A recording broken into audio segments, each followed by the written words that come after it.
সাময়িক বিবাহ, কন্ট্রাক্ট বিবাহ। 1 ঘন্টার জন্য কোনো মহিলাকে ভালো লাগলো, কিছু মহারণা ধার্য করে তারপরে বিয়ের ব্যবস্থা করলো, 1 ঘন্টা তার সঙ্গে জেনা ব্যভিচার করে চলে গেল। এটা হলো তাদের ধর্ম। নাউজুবিল্লাহ মিন যালিক। এটা হলো শিয়া ধর্ম। শিয়াদের অবস্থা খুব ভয়ানক, বড় কঠিন। শিয়াদের আজান আলাদা আছে। আমি বাহরাইনে ছিলাম যখন, তখন শিয়া পল্লীতে আমি গেছি শুধু আজান শোনার জন্য। আজান দেয় আশহাদু আল্লাহ মুহাম্মাদার রাসূলুল্লাহ, আশহাদু আন্না আলিয়ান ওয়ালিউল্লাহ, আশহাদু আন্না আলিয়ান হুজ্জাতুল্লাহ। আশহাদু আন্না মুহাম্মাদুর রাসূলুল্লাহ বলে আজান শেষ হয় না। আজানে আবার বলে আশহাদু আন্না আলিয়ান ওয়ালিউল্লাহ, আশহাদু আন্না আলিয়ান হুজ্জাতুল্লাহ। এই হলো তাদের আজান। তাদের সালাত হলো তারা মাটিতে সেজদা দেয় না, চাটাইতে বা কি বলে জায়নামাজে সেজদা দেয় না। ওরা ইরান থেকে একটা ছোট খাপড়া নিয়ে আসে, সেই খাপড়ার উপরে সেজদা দেয়, কারণ আরব দেশের মাটি অপবিত্র। খাপড়া আনার জন্য যখন এয়ারপোর্টে ধরা পড়ে, তখন এয়ারপোর্ট থেকে, সৌদি এয়ারপোর্ট থেকে খাপড়াগুলি কি করে কেড়ে নেয়। তো ইরান থেকে খাপড়া আনতে না পারলে, খাপড়া বোঝেন তো, এই খোলা মানে এই ভাঙা পাতিলের চটা বা একটা ছোটো পাথর জাতীয় কিছু, এগুলি রেখে ওর খুদ খেতে সেজদা দেয়। যদি খাপড়া তার পকেটে না থাকে, অন্তত পক্ষে একটা টিস্যু বের করে টিস্যুর উপর সেজদা দিবে, কিন্তু মক্কা মদিনার মসজিদে তারা সেজদা দেয় না। এই জঘন্য আকীদার লোকই মুসলমান। তো সে একজন শিয়া মারা গেল। বলছিলাম যে এক কাক যখন মারা যায়, তখন ওই দেশে কত কাক আছে, সব কাক কা কা করে জমা হয়ে যায়। তো এক শিয়া ধ্বংস হয়েছে, মরেছে, মরার সঙ্গে সঙ্গে এদেশের শিয়া প্রেমীদের এমন ভাবে কাকা শুরু হয়েছে, ভাবখানা দেখে মনে হচ্ছে ওরা আপন বাপ বা আপন চাচা বা আপন খালু মারা গেছে। সম্মানিত উপস্থিতি, যে মরেছে তার হিসাব আল্লাহ নেবেন, তার আল্লাহর দরবারে তার হিসাব হবে। কিন্তু আমার করণীয়টা কি? তার জন্য এত শোকে, তাপে, মায়ায়, কান্নায় আমি ফেটে পড়ি কেন? আর গালাগালি করারই বা দরকার কি? যেমন গালাগালি করাটা উচিত নয়, তার মৃত্যু হয়েছে, তার আমল এবং তার আকীদা বিশ্বাসের জবাবদিহিতা সে আল্লাহর কাছে করবে, ওটা আমার হিসাব নয়। তাকে আমি গালাগালি বা করব কেন? তার বিরুদ্ধে কটু মন্তব্যই বা করতে যাব কেন? আর তার জন্য মায়া কান্নাই বা কাঁদবো কেন? কমসে কম জাতিকে সতর্ক করে দিতে হবে যে এরা মুসলিম নয়, এরা আমাদের ভাই নয়। আমাদের একজন আলেম বলছিলেন, প্রখ্যাত আলেমে দিন, তিনি বলছিলেন শিয়ারাও আমাদের ভাই। আমরা বলছিলাম যারা আমাদের মা আয়েশা সিদ্দিকাকে চরিত্রহীনা বলে গালি দেয়, তারা তোমাদের ভাই হতে পারে কিন্তু আমাদের ভাই নয়। পরীক্ষা করার একটা সহজ বুদ্ধি আছে। বলবো যে আচ্ছা ঠিক আছে, শিয়ারা তো তোমাদের ভাই, শিয়ারা তো মুসলিম, মানলাম। তিনি তো এই যে ইব্রাহিম রাইসি মারা গেল, ইব্রাহিম রাইসি বড় হিতাকাঙ্ক্ষী, বড় মুজাহিদ, মুসলমানদের দরদি বন্ধু মুজাহিদ মারা গেছে। এই বলে যে তুমি বলছো, তোমাকে একটা কথায় পরীক্ষা করব, আমি তোমার জন্য দোয়া করি আল্লাহ যেন তোমাকে হাসরের ময়দানে ইব্রাহিম রাইসির সঙ্গে হাসর করার তৌফিক দান করে। এবার আমিন কও, আমিন কি বলবে? এক ছাত্র বলতেছিল মদিনা ইউনিভার্সিটিতে, বলছিল শিয়ারা মুসলমান।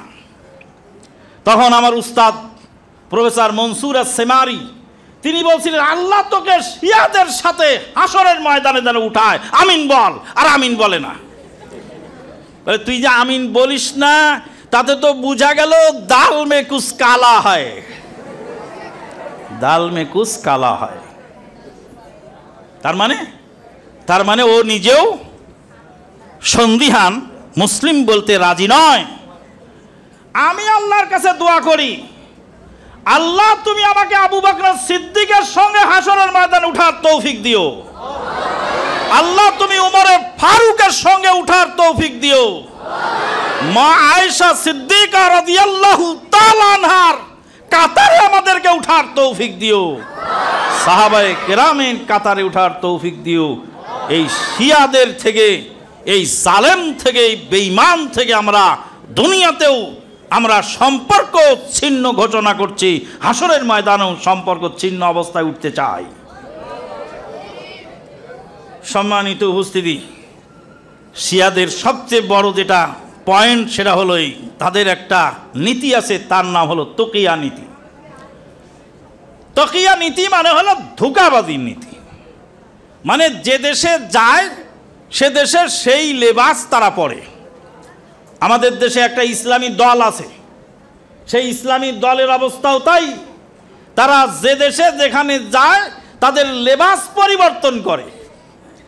এদেশের বড় ইসলামী দলের বড় লিডারকে সাংবাদিকেরা জিজ্ঞেস করেছিল যে আপনারা যে ইসলাম কায়েমের জন্য মাঠে ময়দানে সংগ্রাম করেন, তো আপনাদের এই ইসলামের নমুনা পৃথিবীর কোন দেশে আছে? তো বলছে ইরানে আছে। আমরা যে ইসলাম কায়েম করতে চাই সেই ইসলাম কোথায় আছে? ইরানে আছে। তারপরে সাংবাদিক জিজ্ঞেস করলেন, ইসলামিক এদেশের ইসলামের নামে আন্দোলনকারী বড় দলের বড় নেতাকে জিজ্ঞেস করতেছে সাংবাদিক যে আপনারা যে ইসলাম কায়েম করতে চান এর মডেল কোন দেশে আছে? বলে মডেল আছে ইরানে। সৌদি আরবে নাই? বলে সৌদি আরবে আছে আংশিক। সৌদি আরবে আছে আংশিক। তাদেরই আর একজন বয়স্ক লিডার সে বলছে যে সৌদি আরবে হালাল পতিতালয় খুলেছে আর ইসলামের খেদমত করতেছে ইরান। নাউজুবিল্লাহ। যারা নবীর সাহাবীদেরকে গালি দেয়, যারা আল্লাহ নবীর স্ত্রীর চরিত্র নিয়ে কথা বলে, তারা ইসলামের কি খেদমত করলাম না করলো সেটা আমার দেখার বিষয় নয়। বলছিলাম তারা ওই শিয়ারা যেমন তাকিয়া নীতি অবলম্বন করে চলে, আমাদের দেশের ওই বড় দল ইসলামের নামে যারা কাজ করে যাচ্ছে তারা ওই তাকিয়া নীতিতেই চলে, যার ফলে তাদের রং পরিবর্তন হয়।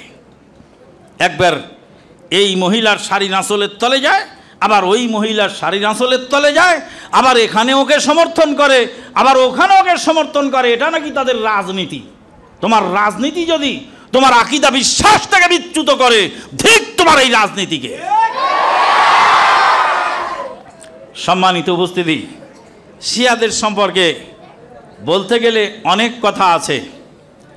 শিয়াদের আকীদা বিশ্বাস সম্পর্কে যেসব বইগুলি বাজারে আছে, বিশেষ করে আল্লামা ইহসান ইলাহি জহির রাহিমাহুল্লাহ লেখা অসংখ্য বই এই সাবজেক্টে আছে, আপনারা পড়বেন। নেটে সার্চ দিবেন তাওসিফুর রহমান রাশেদি, আমাদের হক্কানি আলেমুল আমার আছে, প্রফেসর ডক্টর আবু বকর জাকারিয়া সাহেবের আছে, আমাদের মহতারাম আমিরে জামাতের অনেক লেকচার আছে এই মর্মে। এগুলি আপনারা দেখবেন, এগুলি থেকে আপনারা শিয়াদের সম্পর্কে সঠিক ধারণা নেওয়ার চেষ্টা করবেন।